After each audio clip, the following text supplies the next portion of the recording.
Hi, welcome to నూతన Reddy kitchen channel అండి. Hi, ఎలా ఉన్నారు? అందరు బాగున్నారా? ఈరోజు మామిడికాయ కందిపప్పు చేస్తున్నానండి.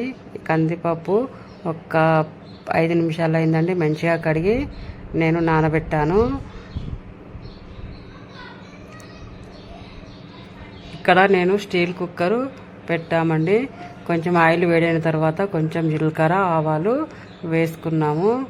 మీరు మాత్రము ఈ వీడియో మొత్తము చూడండి. చూస్తే నేను ఎలా వండాను ఏంటిది అనేది మీకు మొత్తము అర్థమవుతుందండి.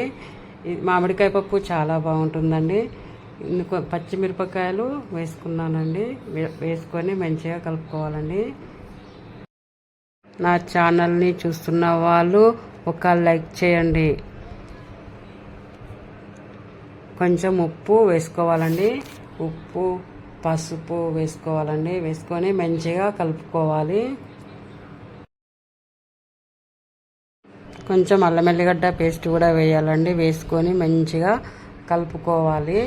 చాలా బాగుంటుందండి. మామిడికాయ పప్పు చాలా టేస్టీగా ఉంటుంది. మీరు కూడా ఒక్కసారి ట్రై చేసి చూడండి. నేను ఎలా చేస్తున్నానో అలా ట్రై చేయండి. ఇప్పుడు పప్పు వేసుకోవాలండి. నానబెట్టుకున్న పప్పు వేసుకోవాలండి. వేసుకొని మంచిగా కలుపుకోవాలండి. నేను ఈ స్టీల్ కుక్కర్లో వేస్తున్నానండి. 2 విజిల్లు వచ్చేంత వరకు ఈ కుక్కర్లో పెట్టాలండి. పప్పు మొత్తము వేసిన తర్వాత మంచిగా కలుపుకోవాలండి. కలుపుకున్న తర్వాత 2 విజిల్లు పెట్టుకోవాలి. 2 విజిల్లో పెట్టుకున్న తర్వాత నేను మళ్ళీ మీకు ఈ పప్పు ఎలా ఉందో చూపిస్తానండి. మీరు మాత్రము సబ్స్క్రైబ్ చేసుకోండి, లైక్ చేయండి, షేర్ చేయండి. పప్పు మొత్తము కలుపుకున్న తర్వాత ఇప్పుడే కారపొడి వేసుకోవాలండి. కొంచెం వేసుకోవాలండి కారపొడి వేసుకొని మొత్తము కలుపుకోవాలండి. మంచిగా కలుపుకోవాలండి. కారపొడి ఒక్క 2 నిమిషాలు ఇలానే కలుపుకోవాలండి. కలుపుకున్న 2 విజిల్లు వచ్చేంత వరకు పెట్టుకోవాలండి. 2 విజిల్లు వచ్చిన తర్వాత ఈ పప్పు ఎలా ఉంటుందో చూపిస్తానండి. విజిల్స్ వచ్చాయండి 2.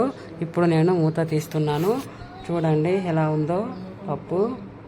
చాలా బాగుంటుందండి. చాలా టేస్టీగా ఉంటుంది. మీరు కూడా ఒకసారి ట్రై చేయండి. ఇప్పుడు మామిడికాయలు వేసుకోవాలండి. పప్పు ఉడికిన తర్వాత మామిడికాయలు వేసుకొని 2-3 నిమిషాలు ఇలానే ఉడికించాలండి. కారపొడి కూడా వేసుకోవాలండి. సరిపోకుంటే తగిన ఉప్పు కూడా వేసుకోవాలి. వేసుకున్న తర్వాత మామిడికాయలు కొంచెము ఉడికించాలండి.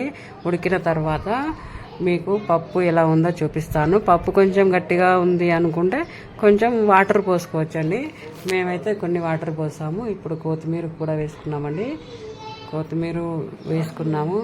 చూడండి పప్పు ఎంత బాగుందో. చాలా టేస్టీగా ఉంటుందండి. మీరు కూడా ఒక్కసారి ట్రై చేసి చూడండి.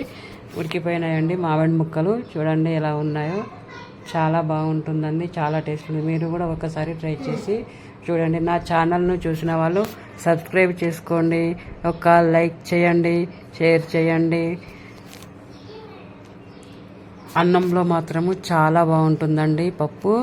మీరు కూడా ఒకసారి ట్రై చేసి చూడండి. బాయ్ అండి. మూత పెట్టుకున్నామండి. స్టవ్ ఆఫ్ చేసాము. బాయ్ అండి.